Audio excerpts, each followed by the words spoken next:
The scale breaker. Some of you might remember a previous video where I explained every type of tornado and how they're measured using something called the Enhanced Fujita scale. It runs from 0 to 5, with EF5 being the strongest. An EF5 tornado has winds estimated at over 200 miles per hour, and it can level entire neighborhoods, strip pavement from roads, and toss cars like toys. It's the top of the scale, but sometimes even this scale isn't enough. In May 1999, a massive tornado ripped through the suburbs of Oklahoma City, including the towns of Bridge Creek and more. The National Weather Service rated it EF5, but they had to make up new categories just to describe what this tornado was doing. Radar measured wind speeds of 301 miles per hour inside the tornado. That's the highest wind speed ever recorded on Earth, faster than the terminal velocity of a skydiver, and even faster than most race cars. The tornado was on the ground for 85 minutes and carved a path 38 miles long. It destroyed over 1,700 homes, damaged another 6,500, and killed 36 people. Entire neighborhoods were literally wiped off the map. Trees were completely debarked and snapped off at ground level. And because this happened in the late 1990s, a lot of people didn't have basements or storm shelters. They had nowhere to go. It was like something straight out of a thriller movie. At its widest, it was over a mile across. Windows exploded inward even before the tornado arrived, just from the pressure differential. And once the tornado hit, homes didn't just collapse, they disintegrated. Pieces of homes were found miles away, scattered across fields and highways. One of the most haunting aspects of the Bridge Creek Moore tornado was how it changed the landscape. Neighborhoods that had existed for decades were reduced to empty lots. Street signs were gone. Trees that had stood for generations were reduced to stumps.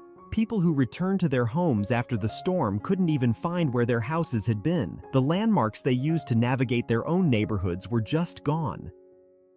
The record breaker. In May 2013, a tornado formed west of Oklahoma City and did something no tornado had ever done before. It continued growing relentlessly. At its peak, it was 2.6 miles wide. It was the widest and possibly the wildest tornado ever recorded. Officially, El Reno was rated EF3 because the damage it caused didn't meet the criteria for EF5. But radar data told a completely different story. Mobile radar measured winds of 295 miles per hour inside the tornado. That's EF5 territory. It's the second highest wind speed ever recorded in a tornado, just behind the one I mentioned earlier. So why wasn't it rated EF5? Because the EF scale is based on damage, not wind speed. It's similar to the difference between an earthquake's magnitude and intensity. Most of the tornado's path was over open farmland. It didn't hit enough structures to produce EF5 level destruction. El Reno was terrifying due to its unpredictability. It didn't move in a straight line. It wobbled, shifted, and strangely changed its direction multiple times, almost as if it had a mind of its own. Storm chasers who thought they were in a safe position suddenly found themselves in the path. 3 experienced chasers were killed when the tornado rapidly expanded and changed course.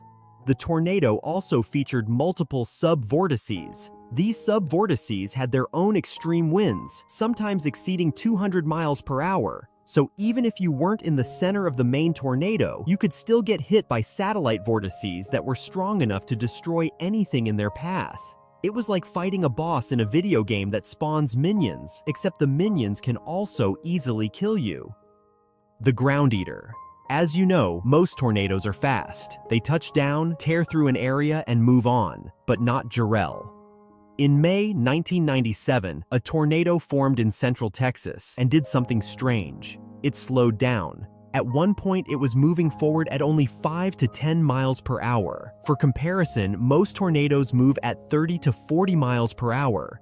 Although slowing down might sound like a good thing, with tornadoes, it's a very different story. It's like holding a vacuum cleaner over the same spot for a long time and stripping everything away. In a similar way, this tornado was moving so slowly it lingered over the same area for an extended time. Homes weren't just destroyed, they were erased. The tornado scoured the ground down to bare soil. Grass, topsoil, pavement, all of it was stripped away. Entire houses were reduced to empty slabs. Cars were mangled beyond recognition. Bodies were found hundreds of yards from where homes once stood. The official rating was F5 on the old Fujita scale, which is equivalent to EF5. But even that felt inadequate. The damage was so extreme that engineers who surveyed the area said they'd never seen anything like it. Anchor bolts that held homes to their foundations were bent and twisted. Concrete slabs were cracked and lifted. This tornado didn't just destroy structures, it annihilated them. 27 people died in Gerald. The tornado hit without much warning, and because it was moving so slowly, people didn't realize how much danger they were in until it was too late.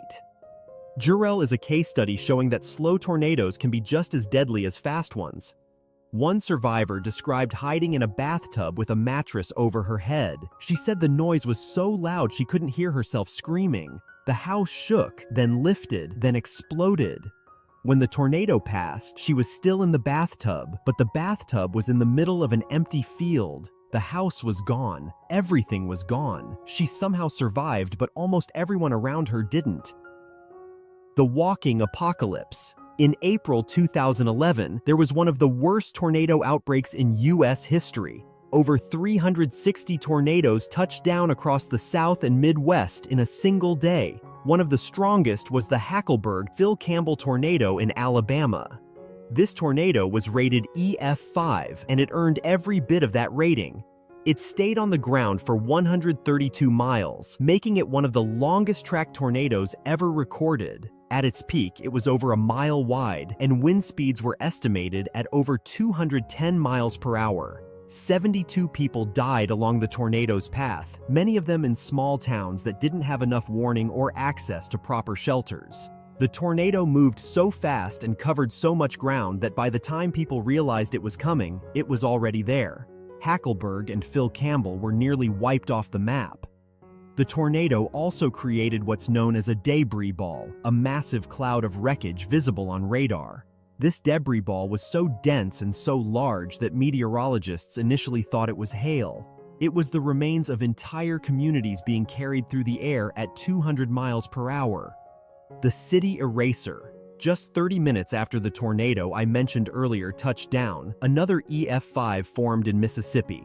The Smithville tornado was shorter-lived than Hackleburg, but in some ways, it was even more violent. This tornado was on the ground for about 15 minutes, but in that time, it traveled 15 miles and left a path of total devastation. The town of Smithville, with a population of around 900, was nearly destroyed. Surveyors noted that the damage was so extreme it pushed the very limits of what the EF5 category could even describe. One of the most chilling aspects of Smithville was the speed at which it intensified. It went from a relatively weak tornado to a violent EF5 in just minutes. The steel shredder. Iowa doesn't usually see many violent tornadoes, so when an EF5 touched down in May 2008, it caught a lot of people off guard. The Parkersburg, New Hartford tornado formed in the late afternoon and quickly intensified into a catastrophic storm. The tornado was about a half-mile wide and stayed on the ground for 43 miles. Wind speeds were estimated at over 205 miles per hour. Parkersburg, a town of about 2,000 people, took a direct hit. Over half the town was damaged or destroyed. What made this tornado unusual was how well-built some of the destroyed structures were. Parkersburg had newer homes with modern construction standards, and the tornado still ripped them apart. Engineers studying the damage noted that some of the destruction went beyond what would normally be expected from an EF5. There was evidence of winds potentially exceeding 210 miles per hour, though the official estimate remained at 205. 9 people died and over 70 were injured. The town of Parkersburg has since been rebuilt, but the scars from that tornado are still visible. Empty lots now sit where homes once stood. The Silent Reaper. In May 2011, an EF5 tornado tore through the city of Joplin, Missouri, killing 161 people and injuring over 1,000. It remains the deadliest single tornado in U.S. history since modern record-keeping began. The tornado was 3/4 of a mile wide and stayed on the ground for 38 minutes, traveling 22 miles. It destroyed or damaged over 7,000 homes, flattened St. John's Regional Medical Center, and turned entire neighborhoods into unrecognizable piles of debris. The tornado hit a densely populated urban area. It struck in the late afternoon on a Sunday when people were out and about, not sheltering at home. The first tornado warning was issued just 17 minutes before the tornado hit, and many people didn't take it seriously because Joplin hadn't been hit by a major tornado in decades. The damage in Joplin was staggering. Because so many structures were destroyed, search and rescue operations took days. People were trapped under debris, and some weren't found until weeks later.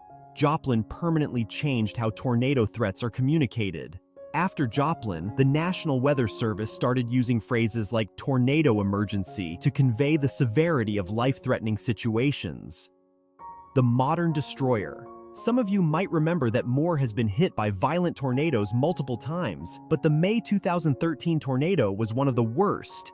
This EF5 tornado was up to 1.3 miles wide and stayed on the ground for 39 minutes, traveling 17 miles. Standing next to something that massive makes a human seem like an ant. It's not hard to imagine the level of power a monster like that holds. The tornado hit 2 elementary schools directly. At Plaza Towers Elementary, 7 students were killed when the building collapsed. What made the 2013 Moore tornado especially brutal was that it hit some of the same areas that were destroyed by the 1999 Bridge Creek Moore tornado. People in Moore had rebuilt, only to watch their homes destroyed again 14 years later.